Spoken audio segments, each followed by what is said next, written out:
Sir, how many of you complimented? Like you have a great voice, bass voice. అది దేవుడిచ్చింది కదా. అది నా తల్లి నా తండ్రి నుంచి వచ్చింది. So, but first me try చేశారు ఫస్ట్ మూవీతో. నాకు నంది అవార్డు వచ్చింది. దాంతో బాగా ఎక్సైట్ అయిపోయి ఇంకో సినిమా చేశాను. చాలా మహాత్మా గాంధీని పోగొట్టుకున్నాను, అదే నోట్లను పోగొట్టుకున్నాను. సీఎం అవడం అన్నది అంత ఆనందపడాల్సిన అవసరం ఆయన అనుకోలే.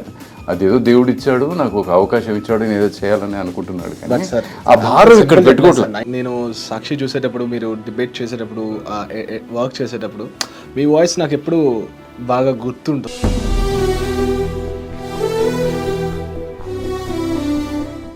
బయట ఇప్పుడు షర్మిలమ్మ గారు బయట వచ్చి ఇక్కడ తెలంగాణలో వర్క్ చేయడం జరిగింది. చాలా రకాలు ఉన్నాయి. ఆవిడ కూడా బయటకు వచ్చి సమ్ రీజన్స్ చెప్పడం జరిగింది. ఈయనేం స్పందించలేదు, ఈయన పని ఏం చేస్తున్నారు, మీరు ఎట్లా చూస్తారు? అందరికీ ఒక జర్నీ ఉంటుందన్న. తను జగన్మోహన్ రెడ్డి గారి చెల్లెలని తిరగటం లేదు, రాజశేఖర్ రెడ్డి కూతురు కాబట్టి తిరుగుతుంది.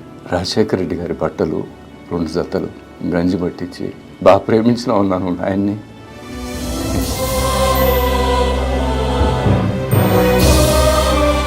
ఆస్తులు కాదన్నా, this is the beauty of life. Rajasekhar Reddy గారు తన పిల్లలకి నేర్పించిన సంస్కారం. Hey amigos, hi, hello, namaste, this is Mahi, welcome to India Glitz, and now we have wonderful personality. He was writer, director, actor, media personality, what not. He's none other than Priyadarshi Ram garu, nato paatu unnaru maatladam. Sir, how are you? Surviving. After seeing you, I have to be feeling good. No, sir. You look still that charisma, you have still that charisma. How are you feeling right now? I'm feeling great, I'm feeling good, I'm feeling lovely.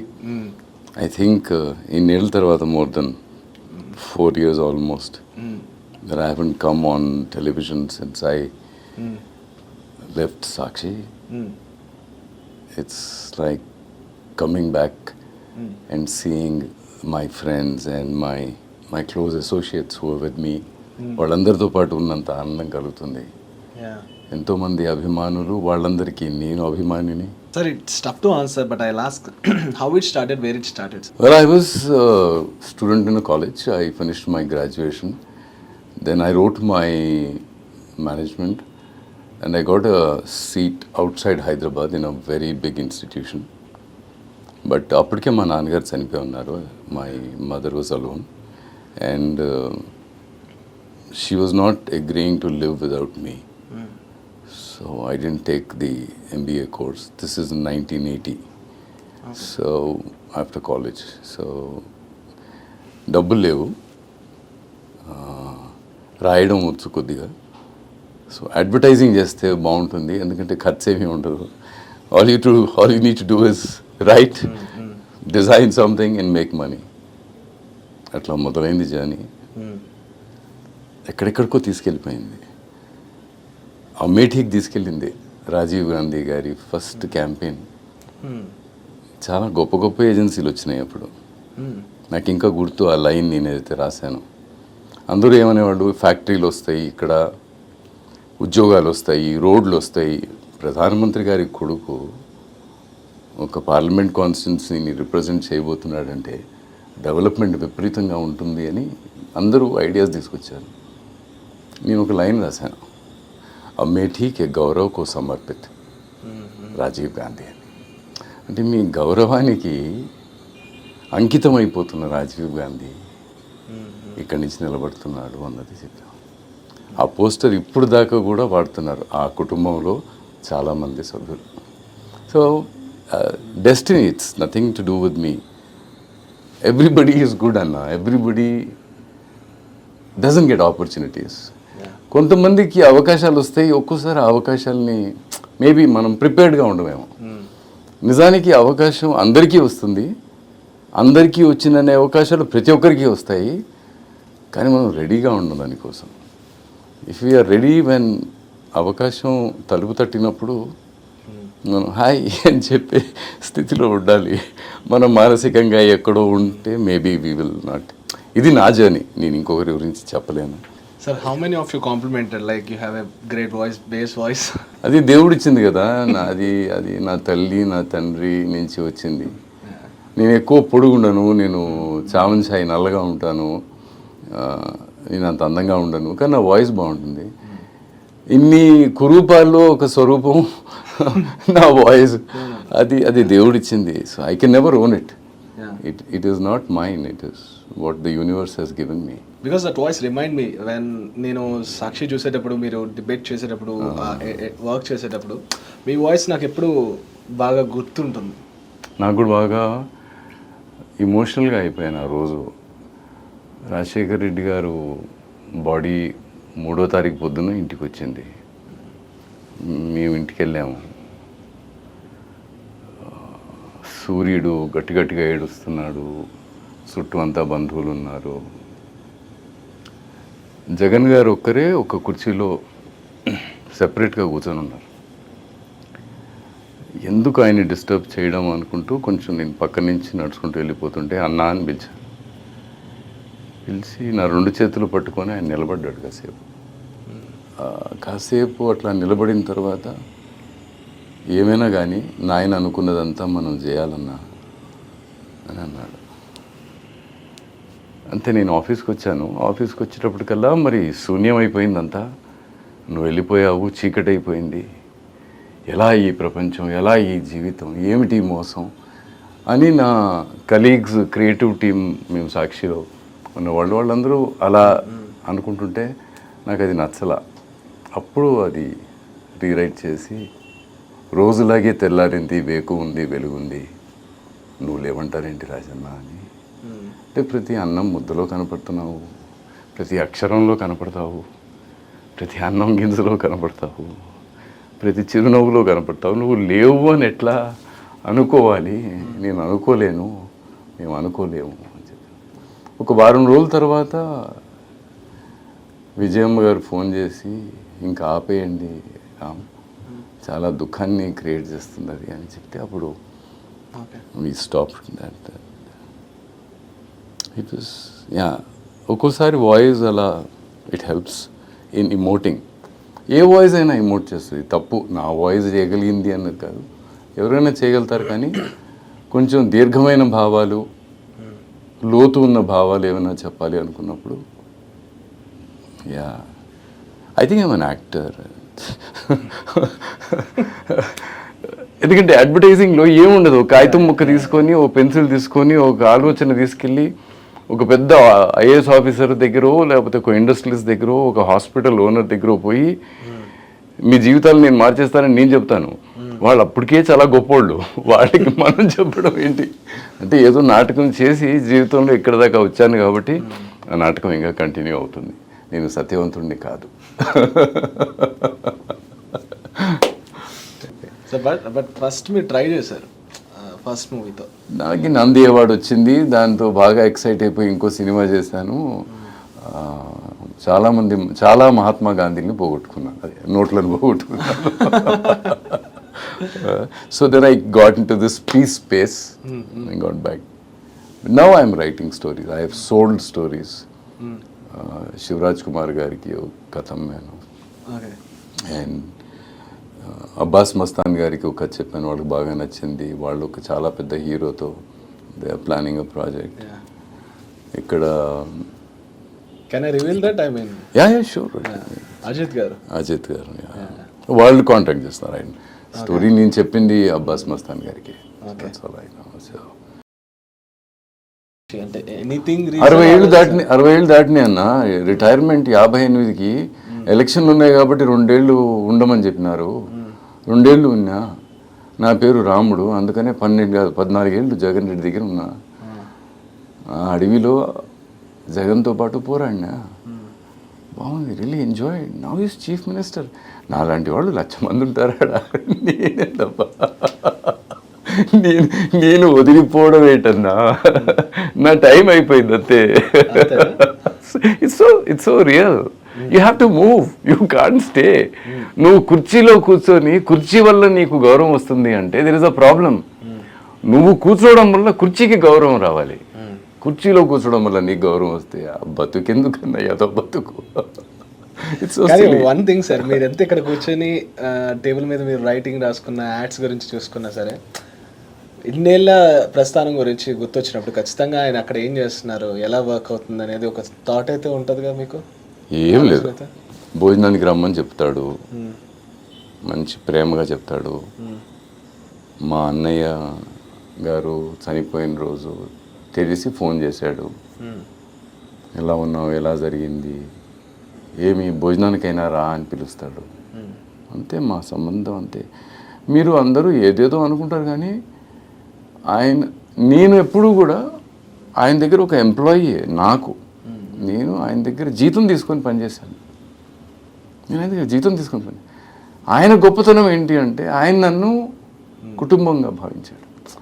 చివరికి వచ్చేస్తుంటే ఆయన నన్ను కౌగిలించుకొని అన్నాడు, నీకు ఏదైనా అవసరం ఉండి, ఏదైనా కష్టం ఉండి, ఏదైనా కావాలంటే ఫలానా వీడి నంబరు నీ దగ్గర ఉంది కదా అంటే ఉందన్నాను. ఏ కష్టం వచ్చినా ఏదొచ్చినా గుర్తుంచుకో Ramanna, there is a brother here అని తను చూపించుకున్నాడు. నువ్వు నా బ్రదర్ అనలా, అంటే నేనే గొప్పగా ఫీల్ అవుతున్నాను నీ బ్రదర్ కానీ, అంత గొప్పడన్నా. So it is not about me, I'm nothing, they are great. But మీతో మాట్లాడిన తర్వాత లైక్ పూరి గారు కూడా సేమ్ ఈ philosophical thing, live like a happy అనే థింగ్లో ఉంటారు ఇద్దరు. How you gel it on that sets and ఏమైనా మాట్లాడారు? ఉంటాడన్న మనిషి. ఆయన కూడా జగన్ గారికి కొంచెం మంచి సాఫ్ట్ కార్నర్, ఆయన కూడా లైక్ కొన్ని ఆ కారణాలు అయినా నాకు తెలియదు కానీ జగన్ గారి గురించి ఎవరికి సాఫ్ట్ కార్నర్ అవసరం లేదన్న. జగన్ గారు ఆయనే, నేను చెప్పిన మాటే, ఆయన వల్లే ఆయన గెలుస్తాడు అంతే. 2014లో చాలా 1.5%, అంటే ఒక 5 లక్షల ఓట్లతో ఆయన వెనకబడ్డారు 2014 ఎలక్షన్లో. సో ఎప్పుడు అక్కడ చుట్టుపక్కన రాసేవాళ్ళు స్పీచ్ ఇప్పుడు పోయి జగన్ గారు కెమెరా ముందు చెప్పాలి, ఓటమిని నేను యాక్సెప్ట్ చేస్తున్నాను అని చెప్పాలి. సో ఎవరో అక్కడ ఉన్నవాళ్ళు పెద్దవాళ్ళు వాళ్ళు అన్నారు, ఈ ఓటమి నా వల్లే జరిగింది, నేనే దీనికి కారణం అని చెప్పి రాస్తానని చెప్తుంటే ఆయన నవ్వాడు. నేను లేకపోతే పార్టీ లేదు కదా, ఇంకా నా వల్లే ఓటమి అయితే నీది వెళ్ళిపోతే పార్టీ ఉంటుంది. నేను నిలబడి ప్రశ్నిస్తా, నన్ను నమ్మి నాకు ఇంతమంది ఎమ్మెల్యేలను ఇచ్చారు, నేను మీకోసం పోరాడుతా. జగన్ గారికి, ఒక రాజకీయ నాయకుడికి, నాకు తెలిసిన జగన్ గారికి ఎవ్వరి సహాయం అక్కర్లేదన్నా. He is in himself a complete human being. He is like you, he is like me. At the same time, he is greater than both of us. Of course. ఇక ఆయన సీఎం అయ్యారు మన గొప్ప కాబట్టి 24 కూడా ఛాన్సెస్. సీఎం అవడం అన్నది అంత అంత ఆనందపడాల్సిన అవసరం ఆయన అనుకోలే. ఆయన అదేదో దేవుడు ఇచ్చాడు, నాకు ఒక అవకాశం ఇచ్చాడు, నేను ఏదో చేయాలని అనుకుంటున్నాడు కానీ ఆ భారం ఇక్కడ పెట్టుకోవట్లేదు. 9 years ఆయన పాదయాత్ర చేశారు, ఇంత మధ్యలో తిరిగారు, ఇంత మందిలో ఎందుకు తిరిగాడు? మీరందరూ ఏమంటున్నారు ఆయన సీఎం అవడానికి తిరిగాడు అని. ఆయన ఏమన్నాడు, నాతో 2 చేతులు పట్టుకొని అడిగి చెప్పిందో కానీ ప్రజలకు చెప్పింది ఏంటి, మా నాన్నగారు చేసినవి, మా నాన్నగారు అనుకున్నవన్నీ మీకోసం చేస్తాను, మీకోసం చేస్తాను, మీకోసం నన్ను సీఎం చేయండి, నన్ను సీఎం చేయండి, మీకోసం చేస్తా, మీకోసం చెయ్యాలి అంటే నేను సీఎం కావాలి అన్నాడు అంతే. ఒక అవకాశం ఇవ్వండి, I will work for you అని చెప్పారు. మీరు కదన్నా ఆయన్ని సీఎం చేసింది, ఆయనాడైనాడు సీఎం. భలే చెప్తావు స్వామి. 24 సంగతి చెప్పండి. 24 ఏం అస్ట్రాలజీకి వచ్చినావా, ఇంటర్వ్యూకి వచ్చినావా చెప్పు స్వామి, నాకు ఏం తెలుసు. ఎందుకంటే మీరు పొలిటికల్ అనలిస్ట్ కదా, ఎంతమంది ఎన్ని కాదు ఎన్ని పార్టీలు అధికారాల్లోకి వచ్చే ఎన్ని పార్టీల్లో మీరు ఇన్ని చెప్తున్నారంటే నేనేంటో నాకు అర్థం కాదు. I really don't know. Obviously is done some good work, it will reflect. Okay, మళ్ళీ కలిసి ప్రయాణించేది ఏమైనా ఉందా? I don't think so. నాకుంటుందేమో కానీ ఆయనకైతే అవసరం లేదు. ఏం అవసరం ఉందన్నా? ఇప్పుడు నేనేం చేయాలి, నేను ఏం రాయాలి అక్కడ పోయి? సార్ కోసం నేనేం రాయాలి? ఆయన నన్ను బ్రదర్ అన్నాడు, నా బ్రదర్ కోసం నేనేం రాయాలి? నా చిన్న కొడుకు ఎంగేజ్మెంట్ ఉండిందన్న వివేక్ది. సో జగన్ గారు ఒక 10 days ఆయన హంగర్ స్ట్రైక్ చేసి ఇంటికి వచ్చారు. సో ఇప్పుడు ఆయన్ని ఇన్వైట్ చేయాలి, రేపు మార్నింగ్ వివేక్ ఎంగేజ్మెంట్ ఉంది. వివేక్ అంటే ఆయనకి చాలా ఇష్టం, దాని ముందు కూడా ఎలక్షన్లో ఆయనతో పాటు పనిచేశాడు వివేక్. సో పిలవాలి, నేను భారతమ్మకి, షర్మిలకి, విజయమ్మకి, షర్మిలమ్మకి ముగ్గురికి చెప్పాను, మీరు చెప్పండి అమ్మా అంటే లేదు నువ్వే చెప్పు అని చెప్పినారు. సరే ఆయన ఎయిర్పోర్ట్ నుంచి బయలుదేరి ఇంటికి వచ్చే కాడికి నన్ను పిలిచినారు. నేను అక్కడ నిలబడి ఉన్నా. జగన్ గారు లోపలికి వచ్చినారు. ఏమన్నా రామని అన్న చిన్నోడి వివేక్ పెళ్ళన్నా రేపు ఎంగేజ్మెంట్ అని. సరే వచ్చేస్తా అన్న. ఎన్నింటికి అన్నా? 11:30కి ఉన్నాను. యాడా అంటే పలానా హోటల్లో ఇక్కడ. నేను వచ్చేస్తాను అని చెప్పినాడు. సో అయిపోయినాయి నీ బాధ్యతలన్నీ అంటే ఇంకా కాలేదన్నా. ఏమి అని, నీకు 2 కొడుకులే కదా, 2 పిల్లలు, నీకు బాధ్యత ఏంది? అయిపోయాయి కదా నీ బాధ్యతలు అంటే. ఇంకొకటి మిగిలిపోయింది అన్నాను. ఇంకొక కొడుకు నీకు అంటే, లేనా నువ్వు ముఖ్యమంత్రి కావాలి కదా అని. కానీ ఇట్లా లాగి కౌగిలించుకొని అందుకనే నువ్వు రా అని చెప్పి లోపలికి వెళ్ళిపోయినాడు. ఆ తర్వాత అక్కడున్న సజ్జల రామకృష్ణారెడ్డి గారు, సుబ్బారెడ్డి గారు, 2-3 ప్రముఖులు ఎవరైతే జగన్ గారికి ఎప్పుడు కూడా అండదండగా ఉంటారో వాళ్ళు చెప్పారు, అనంతపురంలో మనకున్న ఎమ్మెల్యే గారి అమ్మాయి పెళ్ళి రేపు ఎలా వస్తాడు, పొద్దున్నే వెళ్ళిపోతారు బెంగళూరుకి, అక్కడి నుంచి అనంతపురం వెళ్ళిపోతారు, సాయంత్రం 4 గంటలకేమో పబ్లిక్ మీటింగ్ ఉంది, మొత్తం పార్టీ అనంతపురంలో ఉంది, ఆయన రాత్రి 11:30 అనుకుంటున్నాడు, ఎందుకంటే ఆయన 10 o'clock కల్లా వచ్చేస్తాడు అట్లా అనుకుంటున్నాడు, నువ్వు పోయి ఒకసారి చెప్పుపో, మేము పోలేంలే, నువ్వు పోయి ఇంట్లో పోయి చెప్పు అని చెప్పి నాకు చెప్పినారు.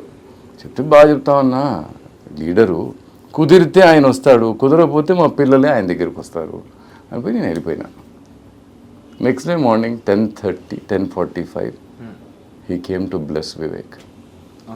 అంత పెద్ద కార్యక్రమం, ఒక ఎమ్మెల్యే గారు, ఆయన కూతురు, సాయంత్రం పబ్లిక్ మీటింగు, అంతమంది పార్టీ అంతా అనంతపురంలో ఉంటే నేను అడిగిన, యాలప్ప ఎందుకు వస్తుంది అంత పెద్ద కార్యక్రమం పెట్టుకొని అంటే, రాజశేఖర్ రెడ్డి లాగా నేను భుజం తట్టి జగన్ రెడ్డి అంటాడు, యువర్ ఫ్యామిలీ అన్న అంటాడు. ఏమవసరం అన్నా, ఇంత కట్టి ప్రేమ, ఈ ప్రేమ చూసిన తర్వాత ఎందుకు అంటున్నా, పోయి అవసరం ఉంటే పోతామన్నా. సార్ అయితే జగన్ గారి ఫ్యామిలీకి మీకు ఎప్పటి నుంచో మంచి ర్యాపో ఉంది. మీ లైఫ్లో చాలా సంఘటనలు ఆయన ఇన్ఫ్లుయెన్స్ చేసినవి కొన్ని జరిగినవి ఉన్నాయి. అయితే థింగ్ ఏంటంటే, బయట ఇప్పుడు షర్మిలమ్మ గారు బయట వచ్చి ఇక్కడ తెలంగాణలో వర్క్ చేయడం జరిగింది. చాలా రకాలు ఉన్నాయి. ఆవిడ కూడా బయటకు వచ్చి సమ్ రీజన్స్ చెప్పడం జరిగింది. ఈయన కూడా ఈయనేం స్పందించలేదు, ఈయన పని ఏం చేస్తున్నారు. మీరు ఎట్లా చూస్తారు? అందరికీ ఒక జర్నీ ఉంటుందన్న. తను జగన్మోహన్ రెడ్డి గారి చెల్లెలని తిరగటం లేదు, రాజశేఖర్ రెడ్డి కూతురు కాబట్టి తిరుగుతుంది. మీరు అది క్లియర్గా ఉండండి. షర్మిల గురించి ఒక మాట చెప్పాలి. జగన్ గారి గొప్పతనం గురించి చెప్పాను కదా, నేను సాక్షి ఇక చాలమ్మా అని అనుకొని వచ్చేసి నేను మళ్ళీ సినిమా చేసుకోవాలి, రాసుకోవాలి అనుకున్నప్పుడు తను she wanted to celebrate the relationship we had. నన్ను అన్నయ్య అని పిలుస్తుంది చాలా ప్రేమగా. సో నా భార్యకి ఏదో ఇచ్చారు, పిల్లలకి, కోడలకి, మనవుడికి అందరినీ పిలిచి భోజనం పెట్టి నన్ను సత్కరించాలనుకుంది నా బంగారం షర్మిలమ్మ. నాకు ఒక ప్యాకెట్ ఇచ్చింది, ఉండలేదు. ఇప్పన్నా అని, వద్దులేమ్మా నాకేమొద్దు, నేను తీసుకోను, నాకు వద్దు అని చెప్తుంటే, లే నన్ను ఇప్పి చూడు, వద్దంటే అప్పుడు సరే. అప్పుడు ఆ డబ్బా ఓపెన్ చేస్తే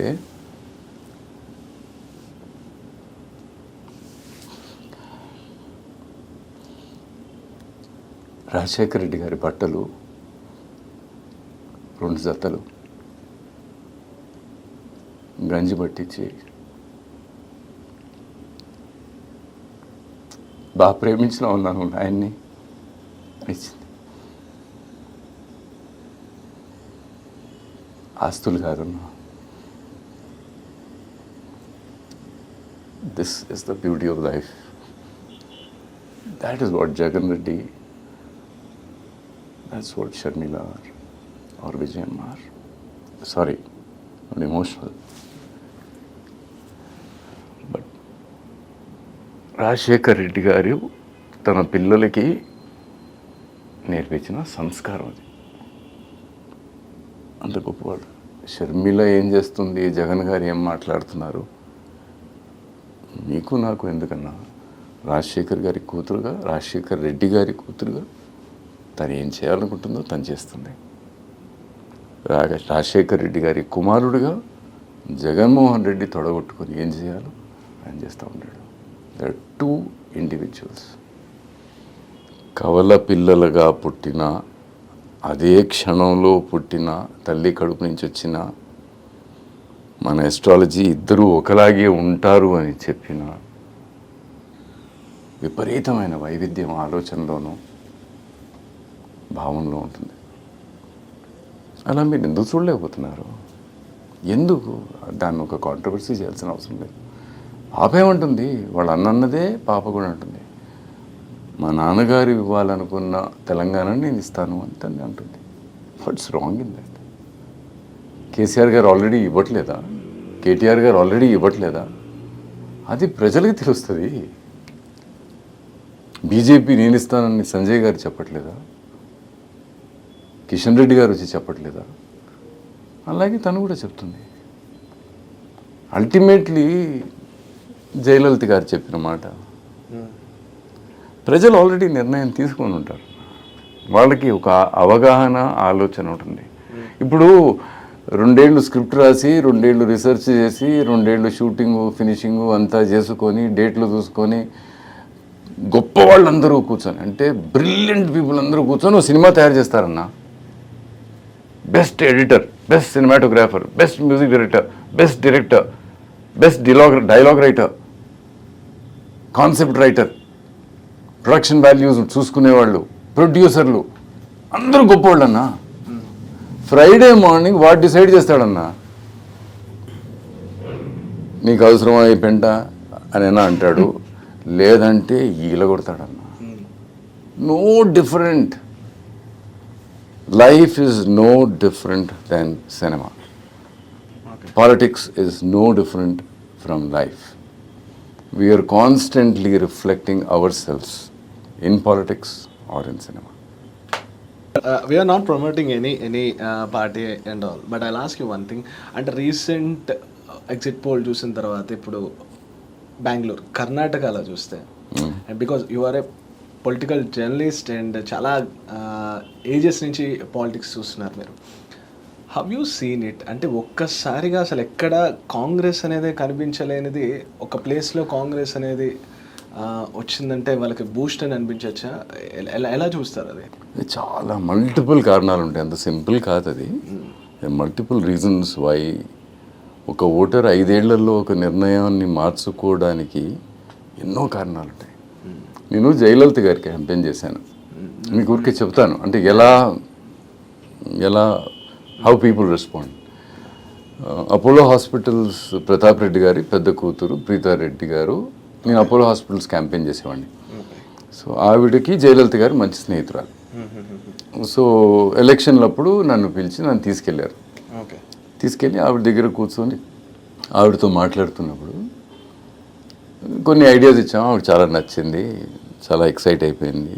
జయలలిత గారు చాలా సింపుల్ పర్సన్. నన్ను సౌత్ తమిళ నుంచి కంటెస్ట్ కూడా చేయమని చెప్పేసింది.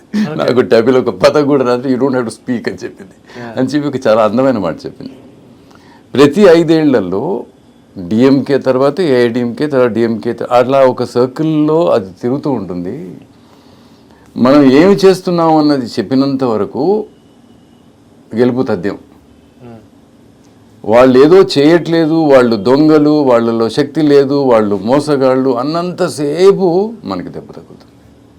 అదర్ పార్టీస్ని రాజకీయంలో మనం ఏం చేస్తున్నాము, మన మనసులో ఏముంది అంటే, మన కుటుంబం అనుకోండి, నీ భార్యకి, నీ చెల్లెలకి, నీ తల్లికి, నీ బిడ్డకి నువ్వు ఏం చేస్తావు నువ్వు చెప్పు స్వామి. ఎందుకంటే ఈ కుటుంబాన్ని నువ్వు పెద్దగా చేసుకున్నావు, ఇప్పుడు రాష్ట్రంగా మార్చుకున్నావు. అంత పెద్ద కుటుంబం నీది. ఆ కుటుంబంతో నువ్వు మాట్లాడుతున్నావు, వాడికి ఏం చేస్తున్నావు, వాడికి పక్కింటోడు దొంగ అని చెప్పి మనకెందుకు? సో ఆవిడ నాకు ఆ రోజు చెప్పిన మాట అది. Ram, we're coming to power. The best thing to do is not speak, just be seen. వాళ్ళు నన్ను చూడాలనుకుంటారు, నన్ను ఆశీర్వదించాలనుకుంటారు, నేను అవైలబుల్ అని చెప్పాలి అంతే. నేను ఇది చేస్తాను మీకోసం అని చెప్పాలి. సో ఇక్కడ కాంగ్రెస్ ముందు నుంచి కూడా ఒక 5 మాటలు ఎంచుకుంది. ఈ మేము చేస్తాము అని చెప్పింది, అది ఎజెండాలో పెట్టుకొని ఇవాళ అదే ఎజెండాని they are going to clear. So నేను హిందువునా, నేను ముస్లింనా, నేను క్రిస్టియన్నా, ఇవన్నీ అవసరం లేదు. నీకు అవసరమా నీకు అవసరం లేదు కదా. నీకు అన్నం తినాలి, అవకాశం కావాలి, ఒక ఉద్యోగం దొరకాలి, కుదిరితే నలుగురికి సహాయం చేసే శక్తి ఇవ్వాలి. అది కదా ఒక వ్యవస్థ మనకి ఇవ్వాల్సింది. అది కాంగ్రెస్కి అర్థమై కర్ణాటకలో ఆ మాట చెప్పింది. అది బీజేపీ ఏం చెప్పిందో ఏం చెప్పలేదో మనం డిస్కస్ చేయాల్సిన అవసరం లేదు. కాంగ్రెస్ ఎందుకు పవర్కి వచ్చిందంటే కాంగ్రెస్ ఇది చేస్తానని చెప్పింది, కాంగ్రెస్ అది చేస్తుందని జనం నమ్మారు. That is the end of it. It is all about your credibility. It's not about somebody else's lack of credibility. ఎదుటివాడికి లేని నమ్మకం గురించి కాదు, నీ మీద ఉన్న నమ్మకం వల్ల ఓటేస్తారు. That is as simple as that. It happen everywhere. Sir, coming to your writing side ఒకసారి చూస్తే, ఓకే అంటే ఇప్పుడు మీరు రైటింగ్స్ అనేవి మీరు రాసి సోల్డ్ చేస్తున్నారు other companies or productions of whatever it may B.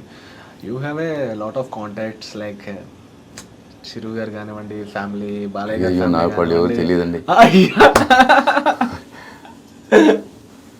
నాకు వాళ్ళు తెలుసు, వాళ్ళకి నేను తెలియను. అది నిజం. బాలయ్య బాగా తెలుసు నాకు, జూనియర్ కాలేజ్లో. నాకు ఆయన అంటే చాలా ఇష్టం. ఆయనకు కూడా. ఆయన కాలేజ్లో మీరు జూనియరా? ఆయన నాకు జూనియర్. జూనియర్. చాలా గొప్పవాడు బాలయ్య కూడా, మంచి మనసు ఉన్నవాడు. మా తల్లిగారు చనిపోయినప్పుడు నాకు తెలియదు, తను వచ్చి పొద్దున వచ్చి బయట కూర్చొని ఉన్నాడు. మేము సాయంత్రం దాకా అమ్మగారిని శ్మశానం తీసుకెళ్లేదాకా మేము కూడా యావలో లేము. బాలయ్య అక్కడ పొద్దున వచ్చి నా స్నేహితులతో పాటు కూర్చొని ఉన్నాడు అన్న. అలాగే అందరూ గొప్పవాళ్ళన్నా, అందరూ మంచివాళ్ళు అన్న. మనకి వాళ్ళు తెలుసు అన్న, వాళ్ళు గొప్పోళ్ళు కాబట్టి మనకి వాళ్ళు తెలుసు. వాళ్ళకి మనం తెలియాల్సిన అవసరం లే. I don't need a network. My universe is my network. నేను కూర్చొని కాగితం మీద ఆనెస్ట్గా రాయడం మొదలు పెడితే ఐ డోంట్ నీడ్ ఎనీబడి. ఏమక్కర్లేదు. దాన్ని మీరు దేవుడు అంటారా లేక శక్తి అంటారా, I don't know. It doesn't matter. It's so beautiful, it's so pure. It's Joyce. I right because it gives me Joy. సాక్షిలో చిన్న చిన్న కాలమ్స్ రాసేవాడిని, లవ్ డాక్టర్ అని రాసేవాడిని, ఊరికి అందరిని ఏడిపించేవాడిని. అమ్మాయిని ఏమైనా అంటే భరించేవాడిని కాదు. Always protected the girl. I think I'm more woman than man. I think so, yeah. All of us are. But sir, I don't know about your family background and all. Sir, ఏంటి ఇప్పుడు మీ family life ఏంటి అసలు? I'm married. Okay. My wife's name is Sharda. Okay. She is a Thakurain. Okay. She is actually Thakur Sharda Singh Chauhan. Okay. So we ran away and got married. Oh. We got married in a temple. Okay. Rajasekhar Reddy గారు దగ్గరుండి చేశారు స్నేహితుడిగా. నాకంటే 10 ఏళ్ళు పెద్ద ఆయన. అయినా స్నేహితుడిలాగా నిలబడి గుడి దగ్గర, టెంపుల్ దగ్గర, ఇంటి దగ్గర గొడవలు జరగకుండా ఆయనే వచ్చి నిలబడ్డారు. Very nice. So I got married to her. I have 2 sons. నాకు 2 కొడుకులు, గౌతమ్ అండ్ వివేక్. ఇప్పుడు ఈ ఫిల్మ్ ఎంటర్ప్రైజ్ని రన్ చేస్తుంది గౌతమ్. దాన్ని అమ్యూజ్మెంట్ పార్క్ అన్న కంపెనీ కింద, మెలోడ్రామా అన్న కంపెనీ కింద గౌతమ్ నడుపుతున్నాడు. అది కాకుండా అడ్వర్టైజింగ్లో ఉన్నారు ఇద్దరు ఇంజనీరింగ్ చేశారు. లేదు, బాగుపడ్డారు.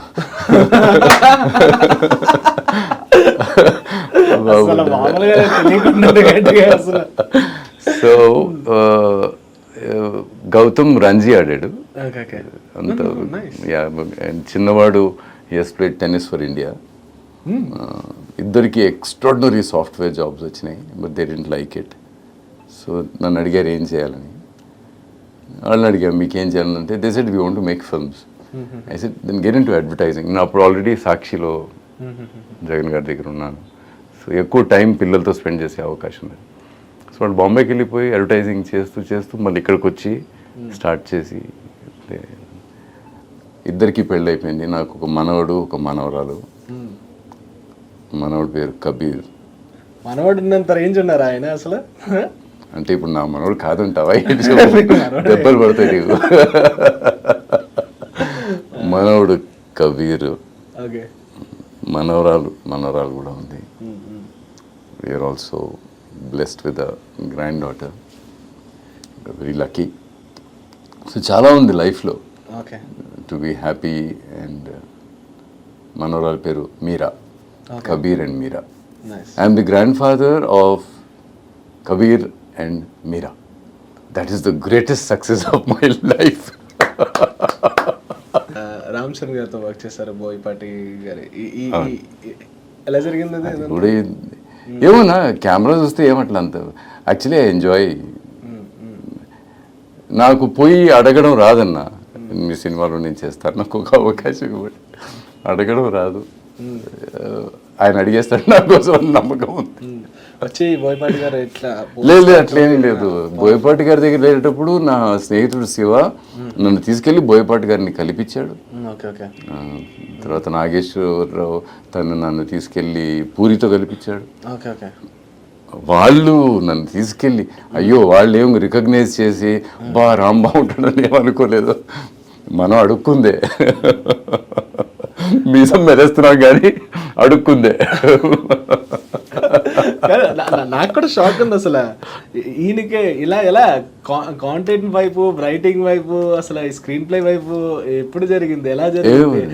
నాకు ఈ న్యూసెన్స్ కూడా ఈయన చేశారని కానీ షాక్. ఏంటి ఈయన ఇది కూడా చేశారా అని. అదే మనిషి చాలా చేయగలడు, చాలా చేయొచ్చు, తెలిసి సావదు, చాలా చేయొచ్చు, నీకు కాదనట్లేదు. మంచివాడు కావచ్చు, దుర్మార్గుడు కావచ్చు, స్క్రీన్ రైటర్ కావచ్చు, ఏదో అయిపోయిందన్నా. నేను అనుకోకుండా అన్నీ అయిపోతుండే, వయసు కూడా అయిపోతా ఉంది. ఎలా నువ్వు యంగ్ ఎలా కనపడతావు? డైట్ చాలా వరకు అన్కుక్డ్ ఫుడ్ ఎక్కువ తింటా.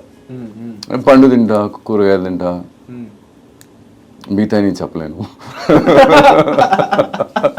నీకేదో అర్థమైనట్టుంది, ఎందుకు నవ్వాడో తెలియదు కానీ నువ్వు నవ్వావు కాబట్టి నీకేదో అర్థమైంది. God bless. ఎవరికి సార్ అంటే ఇప్పుడు ఎన్ని కష్టం వచ్చినా మనం హ్యాండిల్ చేస్తాం. అవును, మనం చెయ్యలేని టైంలో ఒక ఆప్షన్ ఎవరో ఒకరిని అడుగుతాం, ఇది కరెక్టా ఇది తప్ప అని. అలాంటి ఫ్రెండ్ ఎవరు సార్ మీకు? నేను ఒకసారి చిన్నజీర స్వామి గారిని అడిగాను. కొంచెం దగ్గర వారికి నేను కొంచెం ఆకతాయిగా ఉంటాను కానీ ఆయనతో చాలా గౌరవం, చాలా ప్రేమ వారంటే. సో ఒకసారి అడిగాను, ఏమి దేవుడి దగ్గర పోయి నేను పూజారి గారికి కొబ్బరికాయ ఇచ్చి హుండీలో ఇన్ని డబ్బులు వేసి పుల్లుదండాలు కొట్టి గుంజీళ్ళు తీసి లెంపకాయలు వేసుకొని స్వామి నాకు ఈ కష్టం ఉంది, నా కష్టం తీసుకొని నేను దేవుడిని అడగాలనా? దేవుడికి నేను బిడ్డని కాదా? ఆయనకి నా కష్టం తెలియదా? నేను అడగకుండా ఆయన ప్రాబ్లం సాల్వ్ చెయ్యడా? ఆయన నా కుటుంబ సభ్యుడు కాదా? నేను ఎందుకు వెళ్ళాలి? ఆయన్ని ఎందుకు అడగాలి? ఆయన్ని అడిగితే కానీ ఆయన నా కష్టం ఎందుకు దూరం చేయకూడదు అని అడిగితే ఆయన చాలా మంచి మాట చెప్పాడు. శ్రీమాన్ రామ్ గారు, మీరు దేవాలయంకి వెళ్ళో దేవుడి ముందు నిలబడో కష్టం తీసేయమని ఎప్పుడు అడగండి. మీరు నా కష్టాన్ని నేను జయించే శక్తిని ఇవ్వండి అని అడగండి అని చెప్పారు. అది ఎలా అర్థం చేసుకోవాలి అంటే, ఇవాళ మనకు కష్టం వచ్చిందన్న, సో మనం దేవుడిని ఆల్రెడీ అడిగి వచ్చాం, నాకు శక్తిని వయ్యా అని. కష్టం చిన్నది, మనకి శక్తి చిన్నగా వచ్చి ఉంటుంది. పెద్ద కష్టం ఎక్కడైనా కనపడింది అనుకున్నా మన జీవితంలో, పోయి కౌగిలించేసుకోవాలి పెద్ద కష్టాన్ని, గట్టిగా పట్టేసుకోవాలి కష్టాన్ని. You should embrace that difficult situation with all your might and love. అంత శక్తి దేవుడు ఇస్తాడు. ఎందుకు? కష్టం పెద్దది కదా. దేవుణ్ణి మించిన స్నేహితుడు ఎవరన్నా? అసలు వినేవాడు స్నేహితుడన్నా, మాట్లాడేవాడు కాదు. దేవుడు వింటాడు, మాట్లాడు. అవునా కదా? Yes, of course, sir. మిగతా వాళ్ళందరూ అడ్వైస్ ఇచ్చేవాళ్ళే, including me. Super, sir. Thank you so much. Very kind of you, very grateful to you You have and a for your great channel. journey and wonderful journey ఇంకా ఉండాలని కోరుకున్నాను. కొంతమంది అంటారు 60 తర్వాత ఇంకొక లైఫ్ కనిపిస్తుందని. మీకు అలాంటి సూపర్ లైఫ్ నాకైతే 16 దాటిన ఆలోచనే లేదు. ఇప్పుడు కూడా పండుకొని పొద్దున్న లేచినప్పుడు 60 అయిపోయిందా, 16 కదా మనం అనుకుంటాను. నాకు అసలు వయసు సంబంధం లేదన్నా. ప్రియదర్శి గారు యంగ్ ఎట్ హార్ట్. నేను యంగ్ ఎట్ లైఫ్. హార్ట్ దాకా ఎందుకన్నా, ముసలోడ్ అయిన తర్వాత యంగ్ ఎట్ హార్ట్ చెప్పుకోవాలి. Okay. ఇప్పుడు young in the body, young in the mind. Nice. Thank you very much. Thank you very much అన్న. So that's it, guys. This is Ajamahi signing off. Hi, this is Radhakrishna Kumar. Please subscribe to India Glitz Telugu. Hi, this is Varsha Boldama. Please subscribe to India Glitz Telugu. Hi this is Bandla Ganesh. Please subscribe India Glitz Telugu. చూస్తూనే ఉండండి India Glitz Telugu. నేను పృథ్వీరాజ్ అండి. మీ అందరికీ 30 years industry అని తెలుసు. Please subscribe India Glitz Telugu.